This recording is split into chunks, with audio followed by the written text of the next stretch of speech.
Hello everyone, আসসালামু আলাইকুম। সবাই কেমন আছেন? আর আমার বাসায় কিন্তু প্রচুর গেস্ট চলে আসছে। তো অনেক কিছু রান্না করেছিলাম, তার মধ্যে যেহেতু এখন শীতের সময়, আর শীতের সময় কিন্তু হাঁসের মাংসটা একটু বেশি বেশি স্পেশাল। আর তার সাথে যদি চিটে রুটি হয় তো সে বিষয়ে তো কোনো কথাই নেই। তো আমি বাজারে গিয়েছিলাম। তা গাইস, অনেক দিন পরে আমি ভয়েস দিচ্ছি, অনেক দিন হলো কোনো ভিডিও এডিট করা হয় না, তো একটু তুতলাই যাচ্ছি। ভুল হলে অবশ্যই সেটা কমেন্টস করে বলবেন, তো নেক্সট টাইম শুধরাই নিব। আর এই যে বড় একটা রাজহাঁস নিয়ে এসেছিলাম। তো বাজারে থেকে রাজহাঁসটা আমি পরিষ্কার করে ইচ্ছা করে আনিনি, কারণ কয়েকদিন আগে একটা রাজহাঁস এনেছিলাম আমি।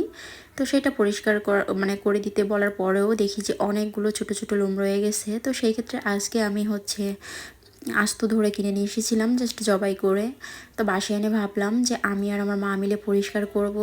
তো এদিকে দেখেন এই যে কতগুলো ময়লা ছয়লা বের হয়েছে, যেহেতু এত বড় একটা হাঁস, ময়লা ছয়লা তো একটু হবেই। প্রায় 4 কেজি মতন ছিল। তো আবার একটু খেয়াল করে দেখেন এই যে এতগুলো ময়লা আমরা দুইজন মিলে এত সময় ধরে পরিষ্কার করতেছি। বলতে গেলে আমরা দুইজনই খুবই টায়ার্ড। আর এদিকে দেখেন হাঁসের পাট আমার পায়ের উপরে এসে পড়েছে। তা গরম পানি যে কতবার করেছি তার তো কোনো হিসাবই নেই।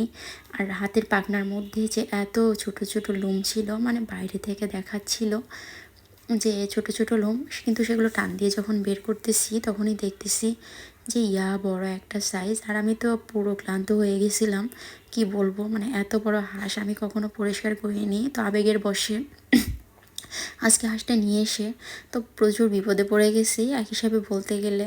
আর হাঁসের পা দুটো খেতে কিন্তু অনেক মজা লাগে, আমার কিন্তু অনেক ভালো লাগে, তাই আমি ওটা ভালো করে পরিষ্কার করে নিচ্ছিলাম। তো যাই হোক, অবশেষে এত কাটাকাটির পর সেটা আমি সফল হয়েছি কাটার জন্য। তো এবার পেট থেকে ভুঁড়িটা বের করতে হবে। আর আগেই বলেছি আমি কখনো এর আগে হাঁস মুরগি এগুলো ওইভাবে কাটিনি বলতে গেলে। তো এবারই প্রথম প্রথম কাটতেছি আর কি। তো সেই জন্য আমার একটু আওলায় যাচ্ছে যে কোন দিকে কাটবো, কীভাবে করবো। আর এই দেখেন এই ভুঁড়িটা এত শক্ত, আমার দাঁত মুখ মনে হয় যে একেবারে লেগে যাচ্ছিল, এমন একটা অবস্থা। তো এটা কাটার পর খুব বাজে একটা ফ্যাপসা গন্ধ চলে আসছিলো। ওই যে ভুঁড়ির মধ্যে যে গন্ধ, হয়তো সেটাই হবে। তো ভালো করে এটাকে আমি ক্লিন করে নিয়ে আবার এখানে নিয়ে চলে আসছিলাম, যে এটা না ধুয়ে কাটলে অনেক বেশি গন্ধ লাগবে। আর এত বড় সাইজ, মোট কথা ধরাও যাচ্ছে না। আর আমার বটিতে কিন্তু একেবারে দাঁড় ছিল না, তো আমি বলতে গেলে গায়ের জুড়ে এটাকে কাটতেছিলাম। তো আমার অনেক বেশি কষ্ট হচ্ছিল। আর এই হাঁসটাতে প্রচুর পরিমাণে তেল ছিল বলতে গেলে। আর এই যে দেখেন পেটের এই অংশটা কাটতে যে আমার এত কষ্ট হচ্ছিল, আসলে যেহেতু এত বড় সাইজের হাঁস একটু শক্ত তো হবেই। তো তারপর আমি কেটে নিচ্ছিলাম, কাটতে কাটতে দেখেন প্রায় অনেকটা কাটা শেষ হয়ে গেছে। আর প্রচুর পরিমাণে মাংস ছিল এটাতে বলতে গেলে। তো এভাবে কাটাকুটি ছিল না। আর ওইদিকে ছিল হাঁসের মাথা।